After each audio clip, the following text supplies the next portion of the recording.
Welcome back. We start our news bulletin from Indian-occupied Kashmir, where occupation forces have martyred 2 more youths in Pulwama district. Police said the Kashmiris were killed during a cordon and search operation in the Angepura area of the district. The security forces cornered the Kashmiris before opening fire on them. Police said the operation is still underway in the village. Indian atrocities in the occupied valley have increased despite the fatal COVID-19 pandemic. The occupied valley is reeling under the Indian curfew and communications blackout since August 5, 2019.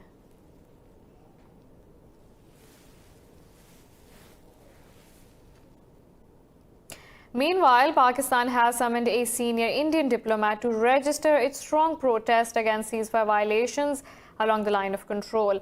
In a statement, Pakistan military's media wing says Indian forces conducted violations in Hajipir and Sank sectors, wounding a civilian critically. The military said a woman in Khwajabandi village sustained wounds due to indiscriminate fire of automatics, rockets and heavy mortars. In a statement, the Foreign Office said India's deliberate targeting of civilian populations is deplorable and against humanitarian laws. It said India has committed 940 ceasefire violations in this year so far. The office called on Delhi to respect 2003 ceasefire pact and allow the UN Military Observers Group to play its mandated role. With 32 casualties overnight, Pakistan has recorded its highest number of daily deaths from the new coronavirus. The Health Ministry said the death toll in the country has topped 400 with over 18,000 infections. It said more than 4,700 patients have recovered from the pandemic so far. The ministry said the total number of active cases in the country is nearly 13,000. The province of Punjab has the most number of cases with over 6,700 patients with infections. Earlier, medics said the total number of cases in the country are likely to reach 150,000 by the end of this month. Meanwhile, in Spain, the COVID-19 death toll has exceeded the 25,000 mark, with 276 fatalities in the past 24 hours, while Iran has reported 65 more deaths, bringing the total to over 6,100. Russia showed further growth in cases with a new record of over 9,600 infections in a day, bringing the country's total to past 124,000. With 57 more fatalities, Russia's death toll also rose to 1,222. The number of confirmed coronavirus cases in Germany rose by 945 to 161,703. The death toll increased by 94 to 6,575. The Netherlands' number of cases has risen by 475 to nearly 40,000 with 98 new deaths. The Dutch Health Ministry said the country's death toll stands at over 4,800. The global death toll has crossed 238,000 with over 3.3 million people infected.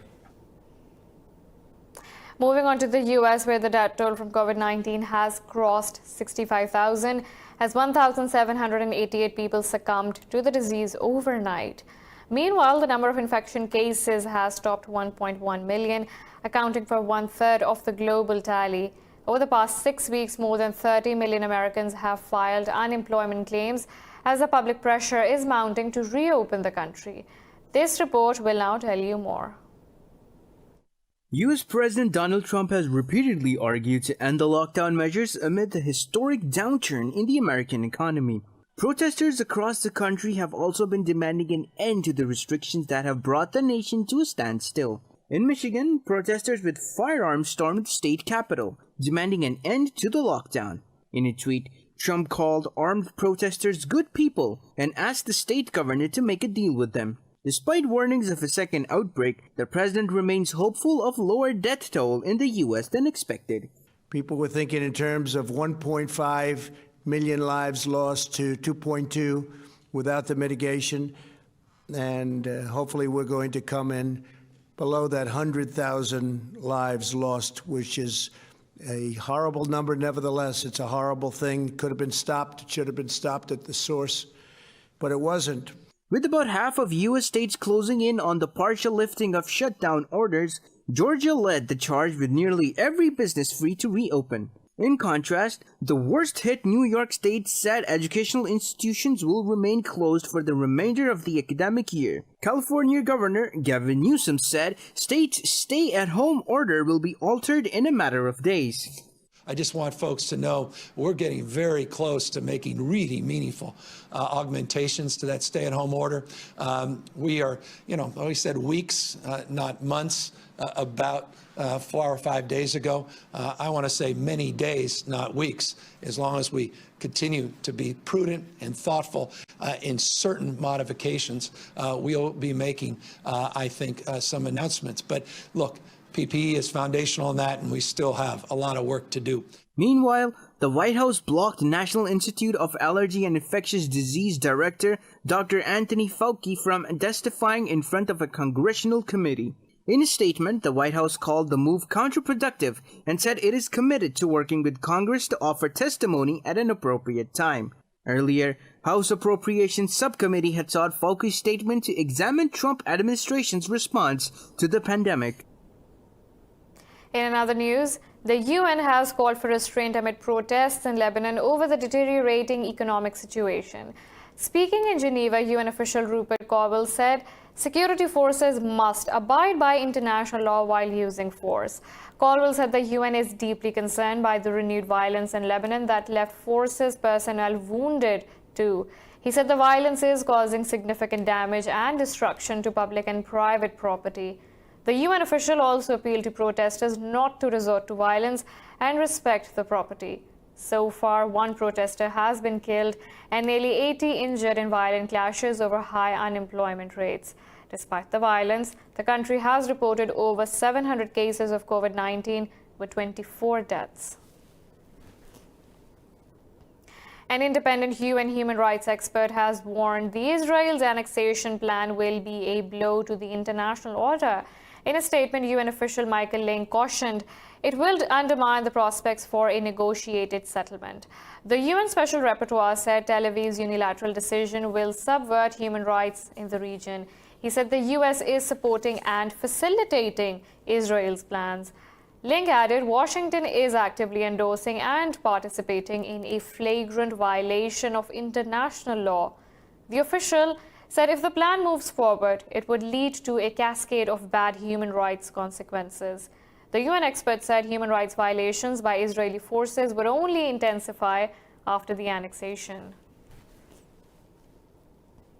In Iraq, ISIS has killed 10 members of Hashd al-Shabi forces in an ISIS attack in Salahuddin province. Iraqi state media said clashes broke out between the paramilitary unit and ISIS on several fronts in Makeshfa town and Balad city. In a statement, the Hashd said they have now taken control of the situation, pushing back ISIS fighters. It said the government has also sent reinforcements to supplement efforts and prepare for a possible retaliatory attack. This assault is believed to be one of the largest ISIS attacks since the armed group was defeated in December 2017.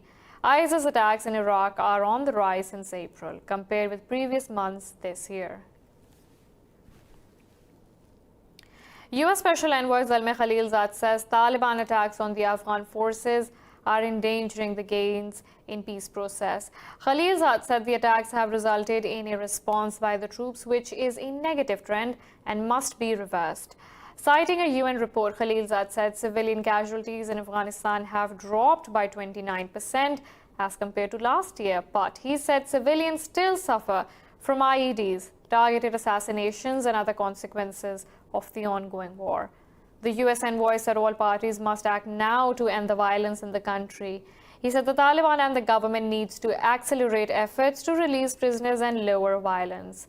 Khalilzad said both of these steps are the fastest means to intra-Afghan negotiations and a comprehensive permanent ceasefire. He said Afghans must unite in the fight against the COVID-19 pandemic.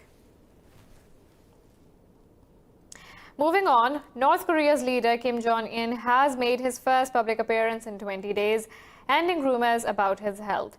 State media said Kim cut the ribbon at the opening of a fertilizer factory in Suncheon, near the capital, Pyongyang. The outlet said Kim was accompanied by several senior officials, including his powerful younger sister, Kim Yo-jong. Kim's last public appearance was on April 11th when he presided over a Politburo meeting of the ruling Workers' Party.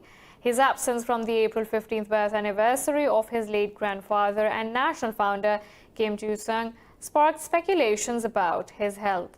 The North Korean strongman is known to have health problems linked with obesity and heavy smoking. In Venezuela, 17 inmates have been killed while attempting to escape during a riot at a prison in western Guanare City. A military report said 9 people, including the prison director, were also injured after inmates staged a disturbance of public order. The report said one officer with a megaphone later negotiated with the prisoners and they agreed to withdraw. But it said the military assumes more deaths inside the prison, while opposition lawmaker Maria Martinez said over 40 people died during the scuffle. A prisoners' rights group said the prison was housing 2,500 felons with a capacity to hold a maximum of 750 inmates. We're taking a short break, but stay tuned for more news.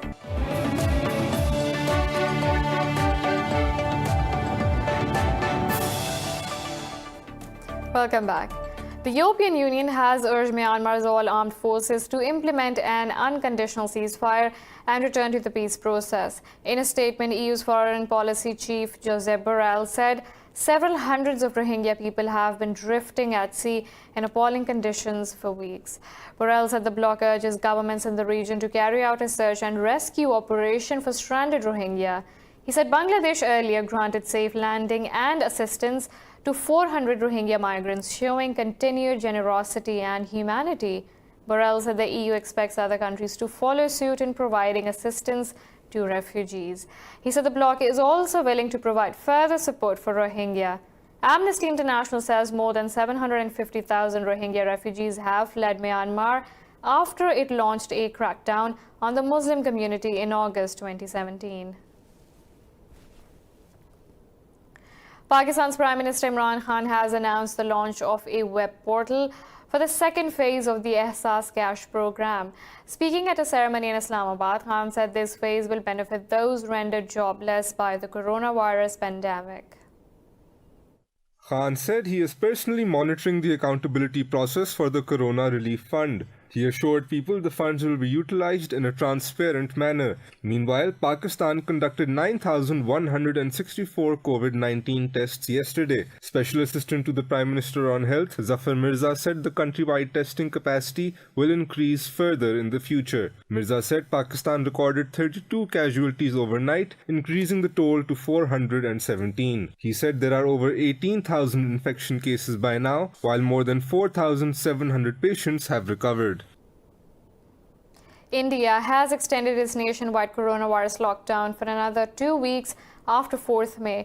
The government has allowed considerable relaxations in lower risk districts marked as green and orange zones. In a statement, Home Affairs Ministry said some activities will remain prohibited throughout the country regardless of the zone. It said those include travel by air, rail and metro and interstate movement of people by road. The ministry said schools and colleges, hotels, restaurants, shopping malls and places of worship will remain closed. It added there will be no restriction on the movement of goods between states and on the manufacturing and distribution of essential items.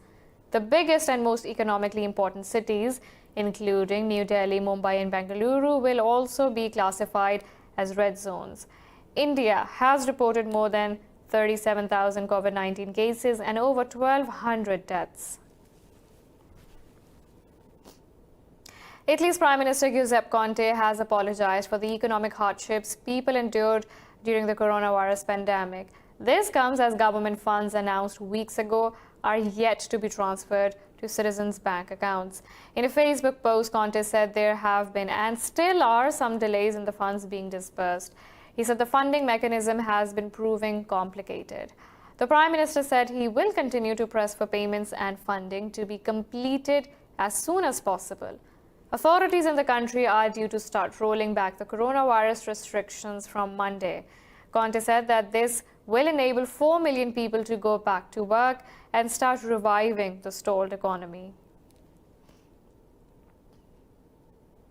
The American Food and Drug Administration has authorized the emergency use of Gilead drug REMDESIVIR for COVID-19 patients. The approval comes after researchers reported the drug shortened the recovery time. In a letter, the FDA said the authorization does not mean the drug is proven to work by the usual benchmarks, but it has potential benefits to treat COVID-19. At a White House meeting, Gilead Chief Executive Daniel O'Day called the move an important first step and donated 1.5 million vials of the drug. US President Donald Trump also welcomed the decision and called it an important treatment. Pleased to announce that Gilead now has an EUA from the FDA for remdesivir. And you know what that is, because that's been the hot thing also in the papers and in the media for the last little while. An important treatment for hospitalized coronavirus patients. The World Health Organization says the coronavirus pandemic still remains a public health emergency of international concern. The global health body said countries must follow WHO's advice, which is constantly reviewed and updated with new information on the virus. This report has details. The WHO has reported more than 84,000 cases of the novel coronavirus worldwide in the past day. At a press conference, the body's head Tedros Adhanom said the WHO did not waste time in responding to the coronavirus. He said the virus spreads more widely in countries with weak health systems. The COVID-19 crisis has illustrated that even the most sophisticated health systems have struggled to cope with the pandemic. WHO has grave concerns about the potential impact the virus could have as it starts to accelerate in countries with weaker health systems. Google travel data shows people in Australia and the US have returned to parks and jobs fatigued with lockdown measures. But more people stayed home in Brazil, Japan, and Singapore as these countries' infection cases surged. Ireland has also announced the first steps to easing restrictions and laid out a roadmap for a gradual reopening of the economy. To bring Britain back on its feet, the UK has provided more than 122,000 coronavirus tests in a single day, passing the government's target.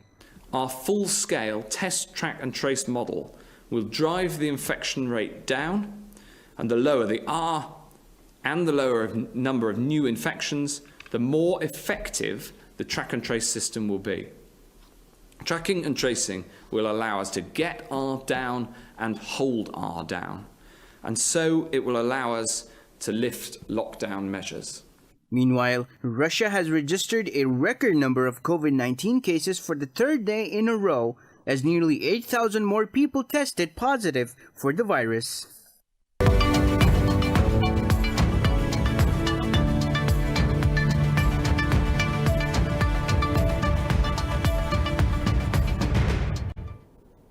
President of the OPEC conference has called on OPEC and non-member countries to completely implement the oil production limiting agreement. In a statement, Algeria's Minister of Energy, Mohamed Arkab, said it is important to fully implement the output cut as oil market faces unprecedented difficulties. The minister said all signatories of the deal have an objective to ensure conformity of over 100%. The deal to cut oil production carried into effect on 1st May with a purpose to eliminate the demand and offer imbalance worldwide. The agreement will be in effect for 2 years and the deal's parameters will be revised in December 2021. In Pakistan, the inflation rate fell to 8.5% in April due to subdued demand in the economy. This comes as COVID-19 partial lockdown in the country kept major economic activities at a standstill. Pakistan Bureau of Statistics said the pace of inflation slowed down both in urban and rural areas. PBS calculates the inflation by monitoring prices of 356 commodities in 35 cities and 244 goods in 27 rural markets. It said the 8.5% inflation is the lowest in the past 10 months. The government has set up a think tank led by finance advisor Abdul Hafiz Sheikh to devise economic policies for the next fiscal year.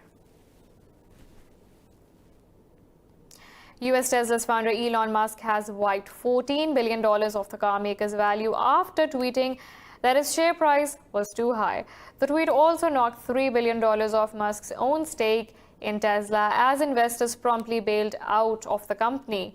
In a tweet, Musk said in his opinion the Tesla stock price was too high and vowed to sell his possessions. In 2018, a tweet about Tesla's future on the New York stock market led to regulators fining him $20 million. It was also agreed to have Musk's all further posts on the platform pre-screened by lawyers. Tesla's share price has surged this year, putting the electric car maker's value at close to $100 billion.